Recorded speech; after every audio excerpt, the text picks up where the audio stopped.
사사기는 원칙적으로 역사 순서대로 기록되어 있지 않습니다. 사사기는 우리는 이제 온니엘부터 시작해가지고, 온니엘은 물론 그 갈렙의 아우니까 온니엘 같은 경우는 이제 앞에 사람이지만 그 이후에 나오는 사람들은 역사적인 순서대로 기록됐는지를 알 수가 없어요.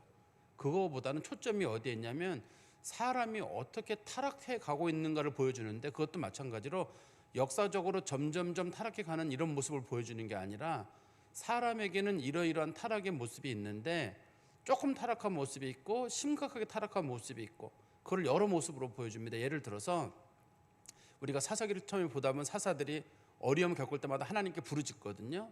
그러면 하나님이 그 사람들을 구해줘요. 근데 언제부턴가는 어려움을 겪어도 부르짖는 사람이 없어요. 이스라엘 백성이 부르짖지를 않아요. 하나님께 부르짖는단 말은 잘못했습니다, 도와주세요, 이 말을 해야 되거든요. 그 말을 안 해요, 언제부턴가는. 그러다가 쭉 가다가 누가 등장하냐면 삼손이 등장하는데, 삼손도 마찬가지예요. 삼손도 아무리 힘들어도 절대 하나님께 부르짖지 않아요. 그 사람이 사사로 불림을 받았음에도 불구하고 일반 백성들이 기도하지 않는 걸 둘째치더라도 백성의 지도자라고 불려지는 사사도 기도하지 않아요. 또 우리가 그 뒤에 보면은, 그러니까 그 다음 사건에 보면은 그 레위 사람 하나가 있었잖아요. 미가의 집에 머물렀던 레위 사람 하나 있었잖아요. 그 시대는 누구 시대냐면 모세의 손자 시대거든요. 모세의 손자 시대였는데, 그러니까 그거는 다시 또 앞으로 가는 거잖아요, 시대적으로. 우리 바로 앞장이거든요. 그게 모세의 손자 시대 때인데 바로 앞인데, 거기서는 무슨 일이 있었냐면 사람들이 하나님 앞에 예배를 드리는데 자기 마음대로 드리는 거예요. 하나는 기도하지 않는 게 하나가 문제가 됐다면 이제는 자기 마음대로 행하는 거예요. 뭐가 옳은지 그런지 상관없이 하나님이 싫어하는 일을 다 하면서도 너무너무 기분 좋게 하는 거예요. 그 자기는 경건하다고 생각하고. 하나님께서는 예배 드릴 때 원칙이 뭐였냐면 반드시 내가 정한 장소에서 예배를 드려라. 당시에는 실로라고 하는 예배 처소가 있었거든요. 거기서 드리라고 했는데도 하나님 앞에 아무 데서나 드리면 어떻느냐. 하나님은 레위 사람 중에서도 특별히 아론의 자손이 제사장이라고 했는데, 사람들이 아론의 자손이 아니라 모세의 자손이면 어떠냐. 아론의 자손이나 모세의 자손 놓고 봤을 때 사람들이 생각할 때 모세도 굉장한 사람이잖아요. 그렇지만 아론과 모세는 완전히 달라요. 모세는 정치 지도자인 거고 아론은 종교 지도자이기 때문에 하나님은 아론의 자손만 제사장이 될 수 있다고 했거든요. 모세가 아무리 위대해도 모세의 자손은 제사장이 될 수가 없어요. 근데 사람들은 아니 모세의 자손 얘기가 나오니까 모세의 자손이 한번 하라는 거예요. 그리고 하나님은 우상을 만들지 말라고 했는데 우상을 만들고 나서 우상의 이름을 여호와라고 이름을 붙여버렸네요. 그러면서 하는 말이 나는 하나님을 늘 가까이 모시고 있다, 이런 식으로 생각했던 거거든요. 그게 이제 큰 문제예요. 이제 오늘 본문에 나와 있는 내용은 당시에 이제 그 레위인들의 영적인 타락과 윤리적인 타락을 보여주고 있는데, 이게 성경에서 봤을 때 그 앞에 나오는 사건보다 더 해괴망측한 사건이에요. 해괴망측한 사건이어가지고 이제는 성적 타락과 윤리적인 타락과 인간의 기본적인 그런 양심마저 없어지는 시대가 온 거예요. 처음에는 기도 안 하는 정도였었잖아요. 두 번째는 이제 종교적인 타락의 문제였었거든요. 그다음에 이제 본문에 와가지고는 인간이 가지고 있는 기본적인 최소한 인간이라고 하면 인간의 최소한의 조건이 있어야 될 거 아니에요. 최소한 양심은 있어야 될 거 아니에요. 최소한 자기 가족은 챙겨야 될 거 아니에요. 인간이라면 남은 모르더라도 내 아내, 내 남편, 내 식구 이거는 챙겨야 되잖아요. 이것도 없어져요. 순수하게 자기만 생각하는 시대를 오거든요.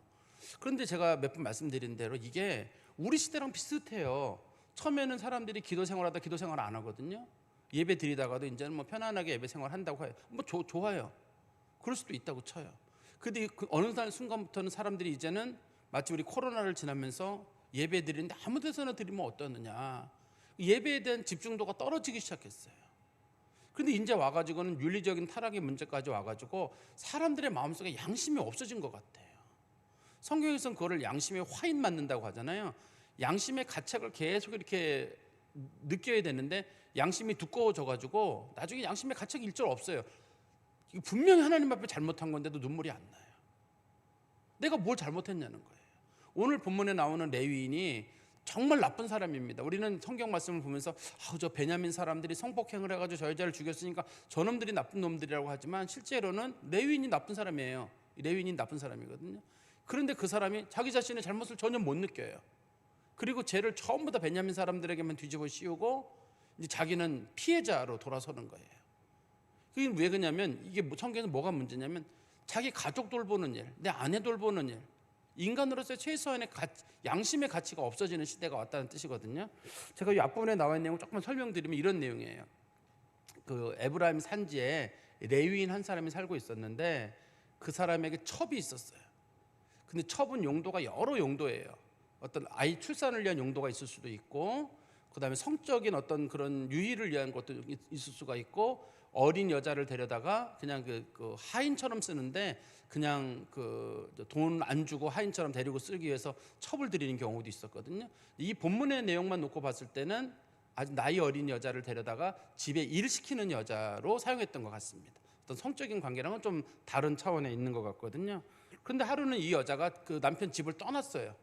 집을 떠나가지고 자기 아버지가 있는 베들레헴으로 돌아갔는데 글로 가가지고 친정으로 간 지 4개월 동안 안 돌아오는 거예요. 그래서 이 남편이, 레위인 남편이 자기 하인과 나귀 둘을 데리고 이 여자를 데리러 갔어요. 그 처갓집으로 데리고 가가지고 장인한테 얘기를 했어요. 이만저만해서 내가 데리러 왔으니 우리 데려가면 좋겠다. 그랬더니 장인이 아유 고맙다. 데리고 가라. 그래서 이제 그 사람들이 그 집에서 한 4, 5일 머물렀어요. 5일째 되던 날까지 장인은 계속 머무르라 하지만 이 사람이 아무래도 가야 되겠다. 그런데 출발이 좀 늦었어요. 출발이 늦다 보니까 원래 자기가 살던 에브라임까지 가려면 최소한 24시간을 걸어가야 되거든요. 24시간을 걸어야 되는데 저녁 때 출발하다 보니까 이거는 반드시 밤에 어딘가에 멈춰야 되거든요. 그래서 그 사람들이 밤에 길을 가다가 중간에 여부스라고 하는 지역, 지금의 예루살렘이거든요. 거기에 머물자고 한 종이 부탁을 했어요. 여기서 한번 머물고 가죠. 자기가 어차피 포도주도 준비되어 있고 음식도 준비되어 있고 그 동물에게 먹일 풀도 다 준비가 돼 있었거든요. 그래서 머물자고 했는데 레위인이 말하기를 이방인의 땅은 안 된다. 우리가 기브아나 라마라고 하는 그 에브라임 지역까지 가서 그래서 거기 가서 머물자. 이방인의 땅에 머무는 건 나 레위인으로서는 안 되는 일이다. 그래서 그 머물지 않고 어디까지 가냐면 베냐민 땅에 있는 기브아라고 하는 지역까지 가게 됩니다. 근데 그 사람들이 가서 그 큰 길의 광장에, 그 길의 광장이란 말은 사거리라는 뜻이거든요. 성 안에 들어와 가지고 그 안에 있는 광장에 들어온 거예요. 이 사람들은 마음을 놓았을 거예요. 이제 우리 동족이 살고 있는 곳이고 이 길까지 들어오고 광장까지 들어왔으니 사람들이 나를 좀 이제 데려가겠지. 당시에는 이렇게 나그네를 데려다 대접하는 거를 하나님 앞에 큰 복을 받는 거로 생각을 했어요. 큰 복을 받는 거로 생각했기 때문에 누구라도 그 일을 할 거였는데 아무도 이 사람을 데려가지 않는 거예요. 아무도 데려가지 않고 있는데 마침 그 지역에 살고 있던 베냐민 사람이 아닌 에브라임 출신의 노인이 그 동네에 살고 있었는데 그 노인이 그걸 발견하고 당신 우리 집에 가자. 그랬더만 이 레위인이 하는 말이 괜찮습니다. 사실 저희는 이런 상황 때문에 이런 상황이니까 저희가 당신 집에 가더라도 부담은 주지 않겠습니다라고 하니까 그 에브라임 노인이 말하기를 부담 줘도 괜찮다. 내가 당신을 최대한 그 극진히 대접하고 당신 동물에게도 내가 먹이를 주고 다 하겠다. 그래가지고 이 사람네들이 그 에브라임 노인의 집에 들어가게 됐어요. 그래서 거기서 이제 음식도 먹고 손발도 다 씻고 또 나귀들에게는 음식을 먹이고 그리고 나서는 기분 좋게 웃고 지내고 있었거든요. 여기까지가 우리가 지난번에 봤던 본문이에요. 거기까지 우리가 본문을 봤는데 이제 오늘 본문에서 그들이 거기 머물러 있는 그 노인의 집에 머물러지고 있는 집에 베냐민 사람들이 들어와가지고 그 집을 포위하게 됩니다. 우리 22절을 한번 말씀 보실까요? 22절에 보시면 그들이 마음을 즐겁게 할 때, 마음을 즐겁게 한다는 말은 음식을 먹고 마시고 또 쉬고 있을 때. 21절에 보면 나오죠. 무슨 뜻인지. 21절에 보십시오. 그를 데리고 자기 집에 들어가서 나귀에게 먹이니 그들이 발을 씻고 먹고 마셨다. 당시 사람들에게는 아주 편안한 저녁을 맞이하게 됐다는 뜻이거든요. 그때 그들이 마음을 즐겁게 할 때 그 성읍 불량배들이 그 집을 에워싸고 문을 두들기며 집 주인 노인에게 말하여 이르되 내 집에 들어온 사람을 끌어내라. 우리가 그와 관계하리라 하니. 기분 좋게 이제 쉬고 있을 때였는데 그 집을 불량배들이 포위를 했어요. 이 상황을 잘 생각을 하셔야 됩니다. 지금 한두 사람이 온 게 아니라 수십 명의 사람들이 와가지고 이 노인의 집을 포위를 한 거예요. 몇 명이 와가지고 너 남자 내놔라 이렇게만 하는 게 아니라 불량배들이라고 불려지는 사람들. 성경에서 불량배들이란 말은 원문에 뭐라고 되어 있냐면 벨리알의 아들들 이렇게 되어 있습니다. 원문에는 그걸 우리나라 말로 번역을 할 때는 불량배라고 번역을 했어요. 성경에는 벨리알의 아들들이라는 말이 많이 나오거든요. 뜻이 뭐냐면 쓸모없는 사람들 그런 뜻도 있고 사탄의 자식들 그런 뜻도 있어요. 이게 지금 하나님의 자녀들이라고 불려지는 사람들이 마치 사탄의 자녀들처럼 하나님의 영이 없는 사람처럼 행동하는 거예요. 이제부터 이 사람들 원래 선민이잖아요. 하나님이 이 사람들을 가나안 땅에 들여보낸 이유는 그것을 하나님 잘 섬기고 하나님 인도함 받으라고 말씀대로 살라고 그걸 데려다 놨거든요. 근데 그 사람들이 거기서 하나님 없는 사람처럼 사탄의 종처럼 전락을 해버린 겁니다. 그 사람들이 거기서. 그래서 불량배들이 거기 들어왔는데 이 불량배들은 아마도 이 할아버지 집에 지금 왔다, 그 에브라임 노인의 집에 왔다는 얘기는 이 레위인과 레위인의 첩하고 또 종이랑 나귀가 동네 광장에서 쉬고 있을 때 어느 집에 갈지 모르고 있을 때 보고 있었을 거예요. 계속 보고는 있었는데 거두어주진 않고 있다가 그들이 무슨 생각을 했을 거냐면, 야, 저걸 어떻게든지 간에 좀 여기서는 관계를 맺는다는 말이 성폭행이거든요. 남자가 남자를 성폭행하는 겁니다. 여기서는 초점이 저거를 레위인이 보니까 곱상하니 저걸 어떻게 성폭행을 해야 되는데 동성애를 해야 되는데 그런 마음을 먹고 있었어요. 만약에 노인이 이 사람을 데려가지 않았다 그러면 이 레위인도 그렇고 레위인의 종도 그렇고 그 동네 사람들에게 남자가 남자에게 성폭행을 당하는 일이 있었을 겁니다. 당시에. 그러니까 이 사건이 뭐랑 똑같냐면 우리 창세기 19장에 나오는 소돔과 고모라 사건하고 똑같죠. 소돔과 고모라에서도 천사들이 롯의 집에 갔을 때 소돔과 고모라 사람들이 나와가지고 뭐라 그러냐면 그 집에 있는 포위한 다음에 그러거든요. 네 집에 들어간 사람을 내놔라. 내놓지 않으면 우리가 해코지를 하겠다. 그러니까 이 롯이 얘기하기를 나한테 결혼하지 않은 딸이 있으니 우리 딸들 데리고 나가라. 그런 식으로 얘기를 하거든요. 그때만 싫다고 막 그러는 사이에 그때 하나님께서 그 동네 사람들의 눈을 어둡게 하시고 롯을 구해준 사건이 있었거든요. 그러니까 하나님께서 이 사람들을 가나안 땅에 보내신 것은 가나안 사람들이 너무 악하기 때문에, 원래 가나안에 이런 동성애 문화가 원래 있기 때문에 하나님 이걸 꼴보기 싫어가지고 이스라엘 백성들에게 제발 가나안 사람들 다 죽여라. 만약에 너희들이 그들을 안 죽이게 되면 너희들이 그 동성애에 물든다. 원래 이스라엘은 동성애가 없거든요. 이스라엘은 원래 없는데 가나안 땅에 있던 거라 하나님이 이게 꼴보기 싫어가지고 그 사람들을 멸하라고 했는데 안 멸했더니만 그게 그 사람들의 문화의 일부가 돼버린 거예요. 그래가지고 베냐민 지파라고 속하는 사람들이 동성애를 행하게 되는 거거든요. 그런데 이게 성경에서 말하는 소돔과 고모라의 죄와 똑같아서, 소돔과 고모라는 어떤 죄인가요? 하나님께서 그 인간들이 저지르는 죄가 너무 꼴보기 싫어가지고 소돔과 고모라를 아예 하늘에서 유황불이 내려가지고 사람들을 다 태워버리잖아요. 하나님이 보시기에는 그 소돔과 고모라가 저질렀던 그 동성애 같은 죄가 하나님이 보시기에는 엄청나게 큰 죄라고 보신 거예요. 엄청나게 큰 죄라고 보신 거기 때문에 하나님께서는 싹 쓸어버렸거든요. 그런데 그 똑같은 죄가 어디서 일어나고 있는 거냐면 베냐민 지파에서 있는 거예요 지금. 그러면 우리는 생각해라, 소돔과 고모라가 더 나쁘죠. 소돔과 고모라 이렇게 얘기를 하는데, 소돔과 고모라는 이방인의 땅이잖아요. 거기는 안 믿는 사람들의 지역입니다. 베냐민 땅은 믿는 사람들의 거예요. 우리로 말하면 교회인 거예요. 이 안 믿는 사람들이 동성애를 저지르는 건 그렇다고 치는데, 이거는 하나님의 교회마저 지금 이렇게 되고 있는 거잖아요. 여러분 생각하시기에는 그래도 한국 교회는 동성애에 대해서 반대하지 않나요? 그러는데 꼭 그렇지 않아요. 한국 교회 중에 동성애를 반대하시는 교회가 반, 찬성하는 분들이 반이에요. 한국 교회. 그 얘기는 다른 말로 말하면 목회자들 중에서도 동성애를 찬성하시는 분이 반이 된다는 얘기예요. 우리 한번 성경 말씀 보시겠어요? 그 로마서 1장 26절 27절 말씀에 보시면 동성애에 대한 하나님의 심판이 나오는데요. 로마서 1장 26절입니다. 이때 하나님께서 그들을 부끄러운 욕심에 내버려 두셨으니 곧 그들의 여자들도 순리대로 쓸 것을 바꾸어 영리로 쓰며 그와 같이 남자들도 순리대로 여자 쓰기를 버리고 서로 향하여 음욕에 불릴 듯 하매 남자가 남자와 더불어 부끄러운 일을 행하여 그들의 그릇 때문에 상당한 보응을 그들 자신이 받았느니라. 여기 보면 뭐라고 되냐면 여자가 여자끼리 하는 동성애 문제든지 남자가 남자끼리 하는 동성애 문제든지 그거에 대한 상당한 대가를 받았다고 말하거든요. 그 대가를 받았죠. 소돔과 고모라가 아예 전멸을 해버렸고 베냐민 지파가 남자 600명만 남고 나머지가 전멸하게 되거든요. 인구의 95% 이상이 그냥 전멸하는 사건이 생기는 거예요. 애들이든 뭐 여자든 상관없이 다 죽고 남자 청년 군인들 600명만 살아남는 거거든요. 베냐민 지파가. 그에 대한 상당한 대가를 받았어요. 그러면 이 죄가 왜 크냐면 이게 하나님이 보시기에 성경에서는 살인, 도둑질 그거보다 이게 훨씬 큰 죄예요. 큰 죄이기 때문에 하나님께서는 이거에 대해서는 가차없이 하나님은 문제를 삼으시는 거예요. 이게 왜 그러냐면 순리를 거스르는 거예요. 이 순리를 만약에 거스르게 되면 나중에 인류가 멸망한다고 하나님 보신 거에서 그래요.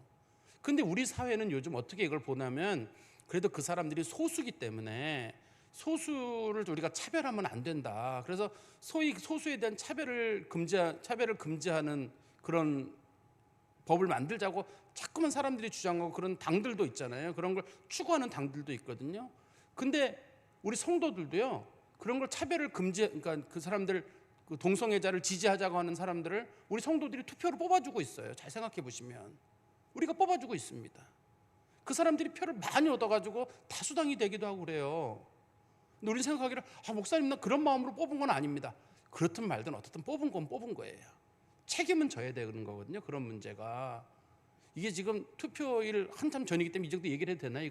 걸리나요? 이거 이맘때쯤에 하면 날짜로 또 뭐 정치 개입이라고 할지 모르겠는데 저는 그런 뜻은 아니니까. 근데 왜 그러냐면 우리는 이런 거예요. 소수니까 소수는 돌봐야 된다. 근데 소수가 문제를 일으켜서 다수가 어려움을 겪고 있는데 지금 다수는 동성애를 안 하잖아요. 다수가 그것 때문에 얼마나 그 혐오스러운 일을 해. 막 사람들이 우통벗고 돌아다니고 벌거벗고 돌아다니고 막 그러고 다니고 있는데 그 사람들이 소수라고 봐줘야 되나요? 그러면 살인 강도는 왜 죽여요? 소수인데 강도가 다수인가요? 소수잖아요. 도둑놈은 다수예요. 소수잖아요. 그러면 소수를 자꾸 돌봐줘야 되고 그 사람들을 격려해야 되는데 우리는 그런 죄들에 대해서는 소수를 할지라도 사회에 해악을 끼치면 문제를 삼고 있거든요. 그런데 우리는 이런 죄를 저지르는 사람들에 대해서는 소수니까 차별하지 말고 돌봐주자. 이렇게 자꾸만 얘기를 하는 거예요. 우리 사회가 이게 왠지 그 착한 사람 그런 좀 뭐라 그럴까 착한 사람 증후군이라 그러나요? 에이 그래 웬만하면 그만하지 뭐. 불쌍하잖아 그 사람들. 얼마 안 되는데 이해를 해주자고 이런 식으로 얘기를 하면서 그 사람들을 착한 사람 도와주는 것처럼 이렇게 하려고 하다가 결과적으로 우리 사회가 사람이 살 수 없는 사회가 이러다가 돼버리겠어요. 저는 아까도 말씀드린 대로 이 앞부분에 사람이 서서히 타락하다가 맨 마지막에 지금 여기까지가 오는 건데 우리 사회도 얼마 전까지는 막 타락하고 막 그랬어도 동성애 문제나 이런 거는 거의 없었거든요. 이게 사실은.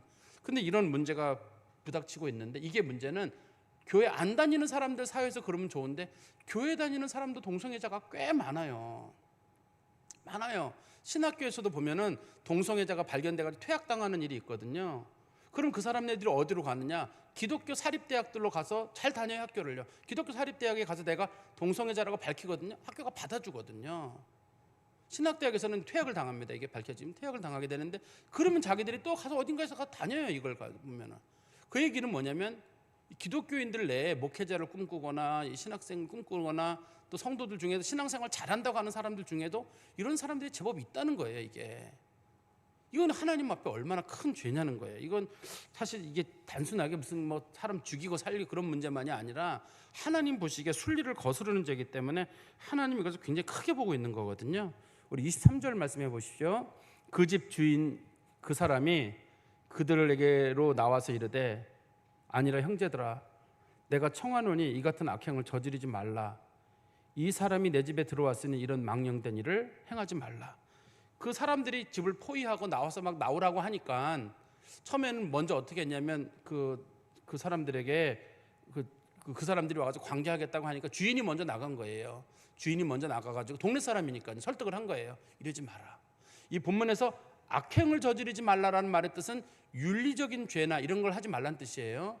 망령된 일이라고 하는 거는 이 성경에서 보면은 성적 부도덕이에요. 동성애를 얘기하는 거거든요. 이렇게 윤리적으로 이거 인간적으로 해서는 안 되는 일이다. 그리고 이거 하나님 보시기에 옳지 않은 일이다. 왜냐하면 같은 하나님 믿는 사람들이니까 이 사람들에게 충분히 이런 말을 할 수 있을 거거든요. 그런 사람들을 설득하는데 설득이 안 되는 거예요 지금. 그래서 어떤 방법을 취하게 되냐면 24절에 보라 여기 내 처녀딸과 이 사람의 첩이 있은즉 내가 그들을 끌어내리니 너희가 그들을 욕보이든지 너희 눈에 좋은 대로 행하되 오직 이 사람에게는 이런 망령된 일을 하지 말라 하나. 어떤 분들은 이 얘기를 꺼내 이 노인을 보면서 노인이 못됐다는 거예요.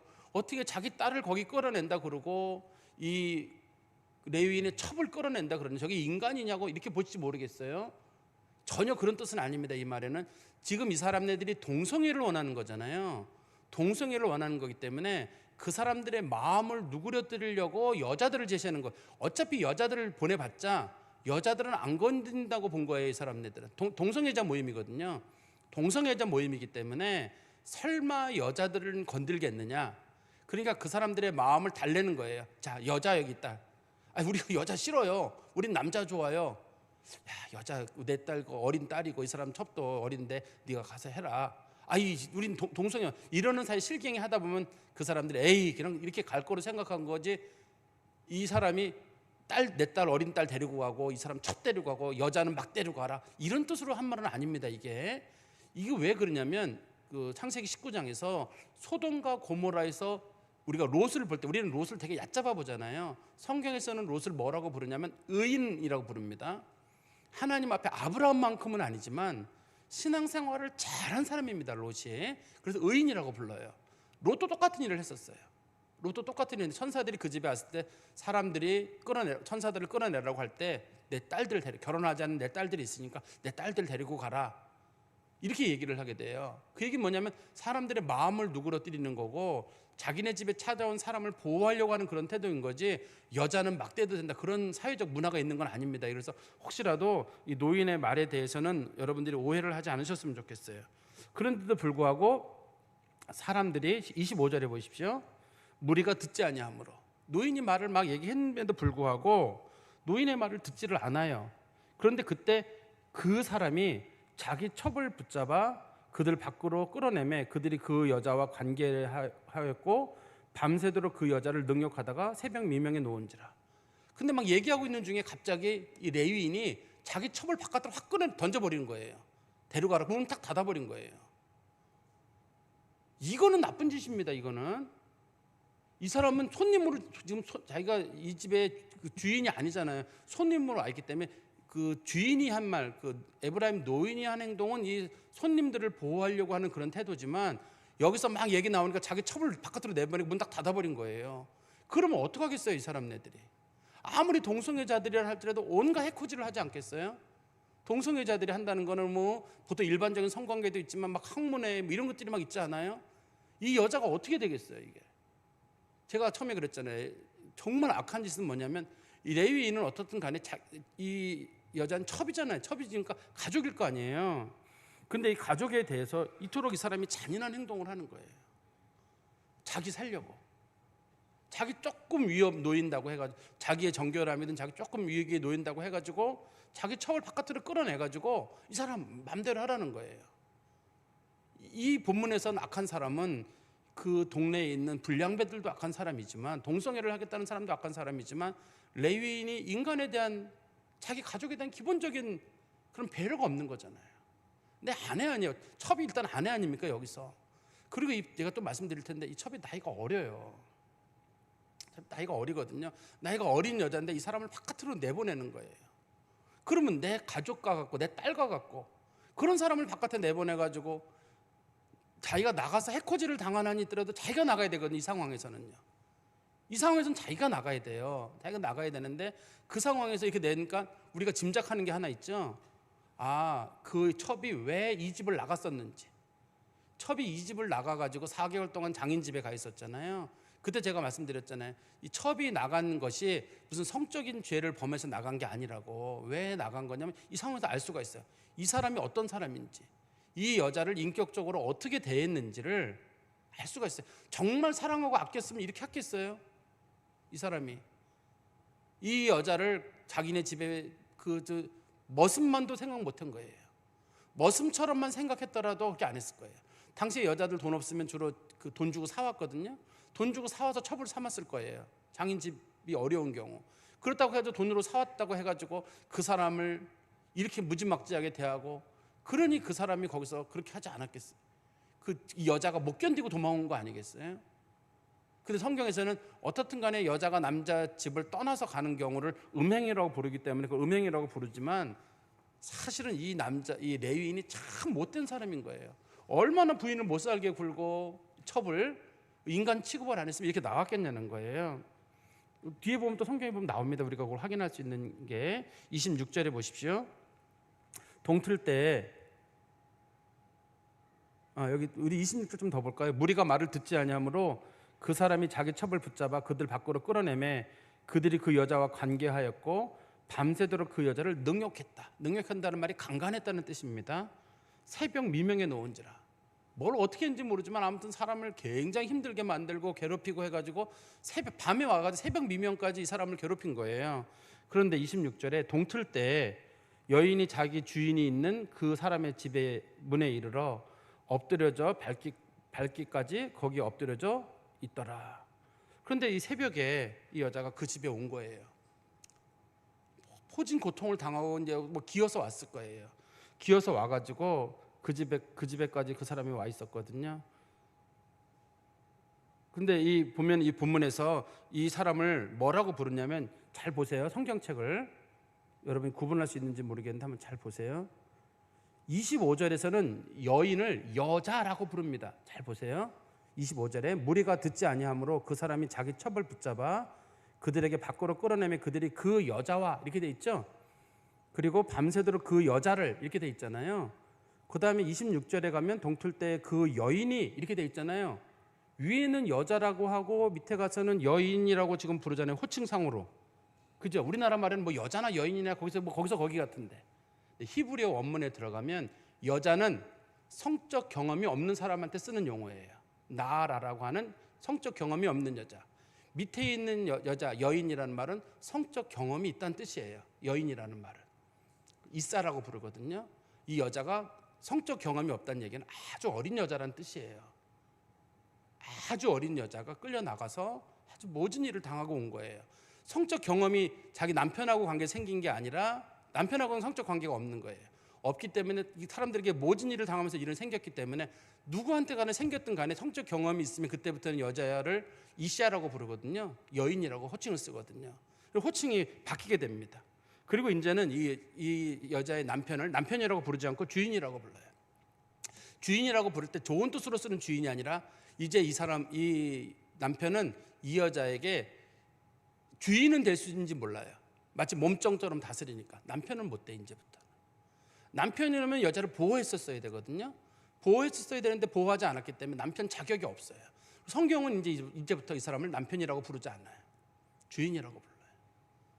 자기가 막 여인 위에서 막 군림하고 뭐 이렇게는 할지 모르지만 인간적인 대우를 하지 않도록 그 사람이 죽도록 그렇게 고난을 당했는데도 밤새 죽도록 했는데도 고난을 겪는데까지도 이 사람이 이 여자를 돌보지 않는 거예요. 다시 성경에 보십시오. 26절에 동틀 때 여인이 자기의 주인이 있는 그 사람의 집에 이르러 엎드려져 밟기까지 거기 있었더라. 보통의 경우라면 자기 식구가 안 돌아왔으면 나가 있어야 되는 거 아니에요? 어떠세요, 여러분들? 보통의 경우라면 자기 식구가 나왔다, 자기가 어떻게 내보냈든지 강제로 끌려갔든지 하면 사람이라는 건 적어도 자기 개가 나가도 그렇게 찾는 거 아니에요? 정상적이면. 근데 이 사람이 레위인이라고 불려주고 경건하다고 얘기하고 종교가 어쩌고 신앙이 어쩌고 직분이 어쩌고 떠드는 그 사람이 이렇게 여자가 나가서 모진 일을 당하는 데에도 죽도록 내버려 두는 거예요. 이 사람이 얼마나 악한 사람이냐면 아까 제가 말씀드렸듯이 처음에 그 에브라임 노인 같은 경우는 손님을 보호하는 차원에서 그런 얘기를 하는 거였는데 이 사람은 자기가 살기 위해서 그 첩을 아주 이렇게 모질게 대하고 쫓아내는 일을 했는데 이게 이 레위인이 마음이 얼마나 강팍했는지 자기 가족을 돌보지 않았다는 마음을 알 수가 있어요. 그런 구체적으로 어디에 나오냐면 27절에 보면 그 내용이 나옵니다. 그의 주인이 일찍 일어나 집문을 열고 떠나고자 하더니 그 여인이 집문에 엎드려져 있고 그 두 손이 문지방에 있는 것을 보고 그에게 이르되 일어나라 우리가 떠나가자 하나 아무 대답이 없는지라 이에 그의 시체를 나귀에 싣고 행하여 자기 곳으로 돌아갔다. 여기 보면 주인이 일찍 일어나 문을 열고 떠나고자 했다. 여자 돌아오지도 않았는데 떠나잖아요. 이게 완전 첩이 돌아와야지 떠날 거 아니에요. 근데 첩이 돌아오지도 않았는데 첩을 버리는 거 아니에요. 저런 여자는 없어도 피사에 끌고 자기가 이 여자를 얼마나 인격적으로 무시했는지. 첩이라고 하더라도 성경에서는 부인이란 말이에요. 근데 그런 일을 당했는데도 불구하고 이 사람이 언제 그랬냐는 듯이 전혀 뭐 관심이 없이 이 사람을 놔두고 아침에 길을 떠나려고 하는 거예요. 자기 자리로 돌아가야 되는 거예요. 제가 말씀드렸듯이 이 사람이 왜 5일째 떠나려고 했냐면 안식일 지키는 문제가 걸려 있었을 거라고 그랬잖아요. 내가 안식일 잘 지키러 가는데 안식일만 지키면 뭐래요? 내 가족이 이렇게 어려움을 겪고 있는데 지금 자기 신앙적인 어떤 가치가 있다 그러면 자기 가족을 난장판을 해도 만들어야 된다는 그런 건 아니잖아요. 지금 그런 상황에 지금 여기 놓여 있는 거거든요. 근데 여인의 모습을 보세요. 다시 27절에 보시면 그 여인이 그 집 문 앞에 엎드려져 있고 다 와가지고 문 앞에 엎드려져 있어요. 그러면 인기척이 있지 않았겠어요? 그리고 그의 두 손이 문 지방에 있었다. 문 지방을 계속 손으로 긁었을 거 아니에요, 밤새. 이 사람이 손으로 문 지방을 긁지 않았겠어요? 힘은 없지만 열 힘이 있었으면 열었을 거예요. 그런데 대부분의 문은 안에서 잠겨 있으니까 이 여자가 문을 열지는 못하고 계속 밤새 문을 두들겼을 거라고요. 밤새 그러면 아마 이 손톱이나 이런 데 아마 피가 맺히고 뭐가 했을 거예요. 그러면 이 사람을 죽인 게 누군가요 도대체 엄밀하게? 동네 불량배가 죽인 건가요? 아니면 이 레위인이 죽인 건가요? 이 사람을. 성경은 그거에 대한 언급도 뒤에 보면 나오거든요. 도대체 누가 죽인 거냐 이거를. 불량배들이 성폭행을 한 거는 맞아요. 성폭행을 한 책임은 져야 되지만 살해는 누가 한 건가요? 성경적인 내용으로는. 성경은 살해는 이 레위인이 했다고 보거든요. 성경은 살해는 레위인이 했다고 보고, 근데 레위인은 나는 살해한 적이 없는 거예요. 그래서 너무 자기 아내 죽은 게 화가 나가지고 열두토막을 내는 거예요.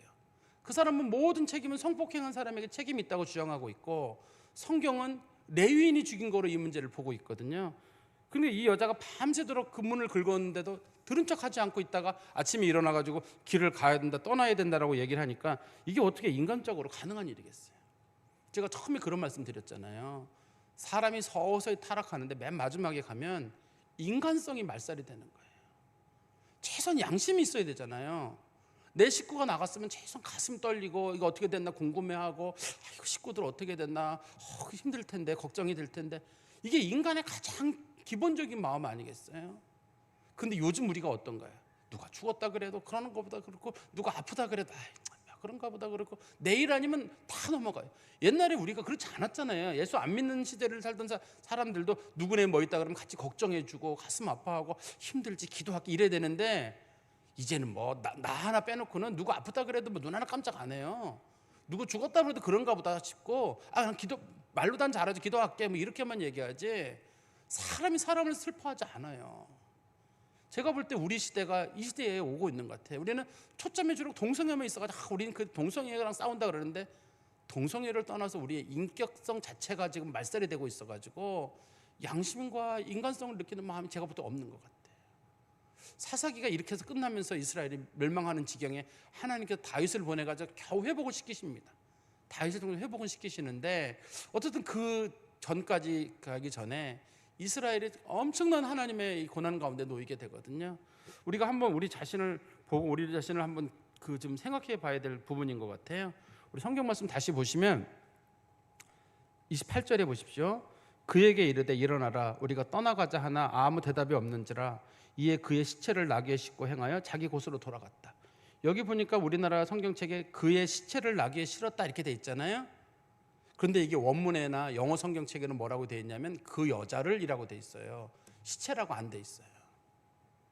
무슨 말이냐면 이 지금 레위인은 내가 이 여자를 불렀는데 이 여자가 대답을 안 했다.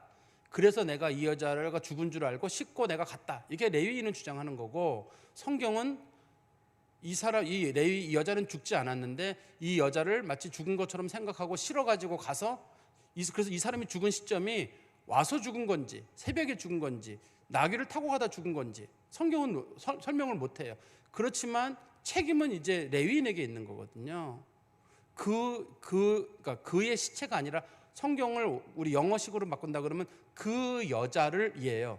그 여자의 몸을 이렇게 돼 있거든요. 그 여자를 그냥 실은 거예요. 시체라고 안 돼 있단 말이에요. 근데 성경의 해석을 쉽게 하려고 그의 시체라고 번역을 했지만 그냥 그 여자예요. 그 여자를 실었는데, 다시 성경의 앞에 보시면 아무 대답이 없는지라. 아무 대답을 못하죠 이 여자가요. 밤새도록 잠 못 자고 고통당하고 왔는데 말을 해라. 제발 말을 해. 아프면 말을 해. 힘들어서 말 못하는 사람한테 왜 말을 안 하냐고. 네가 말을 안 해서 내가 몰랐다. 이런 경우 있죠. 난 그때 그 사람 그렇게 힘든지 몰랐어. 힘들면 말을 하라고 했는데 그 사람이 말을 안 하더라고. 힘들면 말 안 해요 원래. 근데 우리는 내가 도와주려고 했지. 근데 그 사람이 힘들다고 내게 말을 안 하더라고. 내가 전화해가지고 너 힘들지 그랬는데 그쪽에서 괜찮아 그랬다고 해가지고 그 사람이 전화로 괜찮다고 했어요. 그래서 내가 안 도와준 겁니다. 힘든 사람들은 다 괜찮다 그래요 원래. 이러저런 구구한 얘기 하는 게 싫어서 그러는 거거든요. 힘든 건 이쪽에서 알아봐야 되거든요. 이 사람이 숨을 쉬는지 안 쉬는지 정말 힘든지 이걸 돌봐야 되는 거지. 그 사람한테 이 사람이 여기 보니까 말을 안 하는 걸 보고 나서 말을 안 해서 난 죽었는 줄 알았다. 그건 말도 안 돼요. 그래서 성경은 여기서 그의 시체라고 원래 원문에 기록하지 않고 그 여자를 실었다라고 하는 거는 그 여자가 죽지 않았다는 뜻이에요. 아직까지는요. 이 여자는 죽지 않았는데 이 여자는 언제 죽게 되냐면 이 베냐민 지역 기브아에서 자기는 에브라임으로 가는 그 사이에 죽는 거예요. 이 여자는. 그래서 이 사람의 죽음에 대한 책임이 이 레위인에게 있는 겁니다.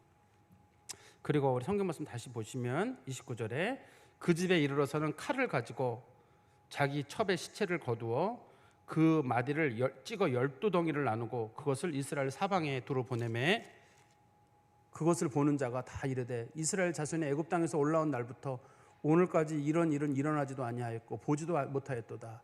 이 일을 생각하고 상의한 후에 말하자 하니라. 여기 보시면 여인의 시체를 12토막을 냈거든요. 원래 이스라엘은 지파가 12지파잖아요. 정확하게는 13지파예요. 이스라엘은.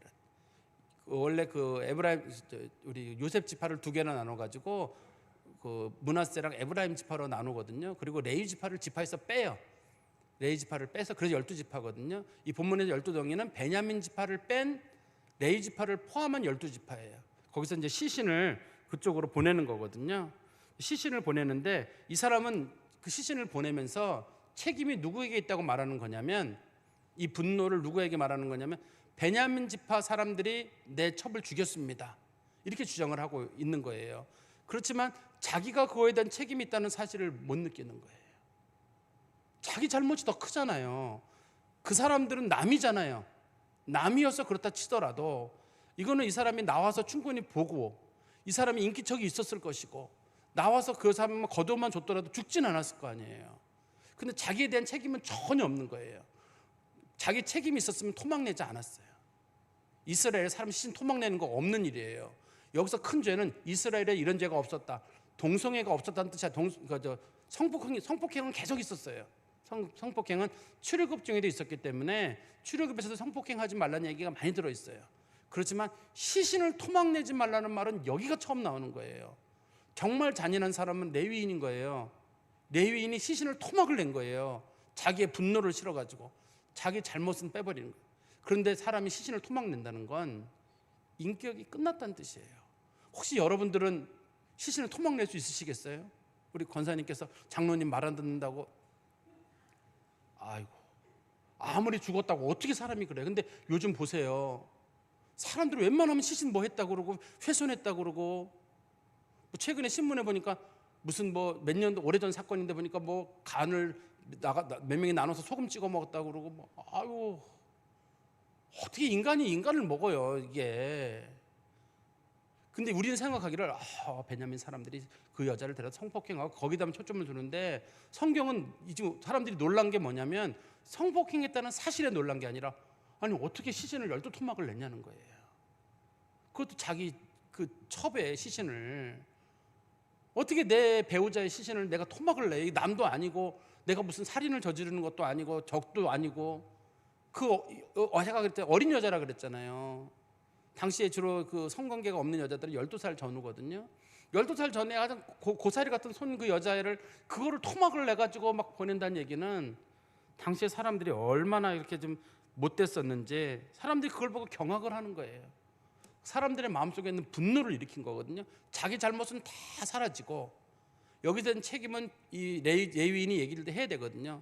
베냐민 지파를 죽일 만한 죄로 문제를 삼는 게 아니라 내 잘못도 크다는 걸 인정을 하고 그리고 나서 그 베냐민 지파에 있는 사람들에 대해서 이제 징계를 해야 되거든요. 그런데 여기서는 벌써 사람들이 시신을 보는 순간에 사람들이 눈이 뒤집어졌기 때문에 옳고 그름의 판단이 없어요. 그 사람들은 어떻게 생각하냐면 시신을 토막낸 것마저도 베냐민 사람들이라고 생각할 거거든요. 그러니까 베냐민 사람들을 죽이자 이런 쪽으로 돌아서게 돼요. 말씀해 좀 결론을 맺으면 당시에 베냐민 사람들의 큰 죄는 동성애예요. 하나님께서는 동성애 절대 하지 말라고 했어요. 그거는 순리를 거스르는 거기 때문에. 근데 요즘도 제가 그런 말씀 드렸잖아요. 동성애자는 소수예요. 근데 그 소수가 다수를 힘들게 만들어요. 보통의 경우는 다수가 횡포를 부려야 되는데 지금은 소수가 횡포를 부리는 시대가 됐어요. 사람들은 소수는 돌보는 거로 돼 있는데 왜 다수는 손해를 봐야 되고 소수는 손해를 봐야 되고 누가 그래야 돼요? 다수도 소수도 손해를 보지 말아야 되거든요. 다수도 양보할 면도 있고 소수도 양보를 해야 되는데 지금은 전부 다 다수에게 양보를 하라고 하거든요.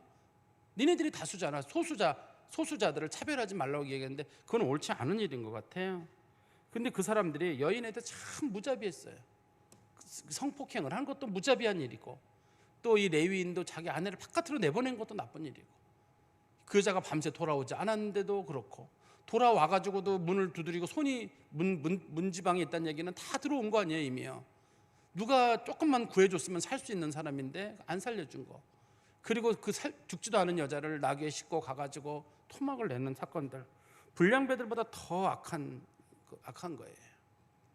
말씀에 좀 결론을 말씀드리면 두 가지를 우리 봤으면 좋겠어요. 우리에게 인간성이 얼만큼 말살됐는지, 우리가 인간적으로 우리 이게 좀 잘 가고 있는 건가요? 소득은 뭐 얼마로 늘었다 그러고 뭐는 뭐 늘었다 그러는데 정이 없어진 것 같고 우리에게서 사랑이 없어진 것 같고 뭐 눈물 나는 일도 없는 것 같고 전부 다 자기 중심이에요. 그냥 나이 드신 분들도 젊은 사람도 전부 자기 중심. 내 가족 중심이면 차라리 좋겠는데 내 가족보다도 전부 자기 중심으로 돌아서는 것 같은 거. 그게 하나가 문제인 것 같고 두 번째는 이 본문과 직접적으로 봤을 때는 여인에 대한 좀 측은히 여기는 마음이 있어야 될 것 같아요. 여자에 대해서. 이 여자가 내 아내이기도 하고 내 딸이기도 하잖아요. 따지고 보면은 누군가의 딸이잖아요. 뒤집어 놓고 보면 내 아내고 내 딸인데 조금 입장만 뒤집어 놓고 보면은 어떻게 여인에게 이렇게 함부로 할 수 있겠어요, 사람들이요. 내 딸이 지금 저도 나이 든 딸이 있거든요. 만약에 걔가 가서 누군가 이런 해코지를 당했다. 그걸 어떻게 견뎌요? 부모 입장에서. 내 아내가 이렇게 되면 어떻게 견뎌요? 그런데 사람들이 남의 아내, 남의 딸에게는 함부로 하는 거예요. 그리고 어떻게 사람이 그렇게 할 수가 있어요? 성경은 여자들에 대해서 뭐라고 표현하냐면 약한 그릇이라고 하잖아요. 우리 한번 성경 말씀 보시겠어요? 마지막만 읽고 베드로전서 3장 7절입니다. 베드로전서 3장 7절 남편들아 이와 같이 지식을 따라 너희 아내와 동거하고 그를 더 연약한 그릇이요 또 생명의 은혜를 함께 이어받은 자로 알아 귀히 여기라. 이는 너희 기도가 막히지 않게 하려 함이라. 또는 그 아내를 더 연약한 그릇같이 여겨 지식을 따라 동거해라. 여자에 대해 두 가지를 얘기했죠. 여자가 약하다.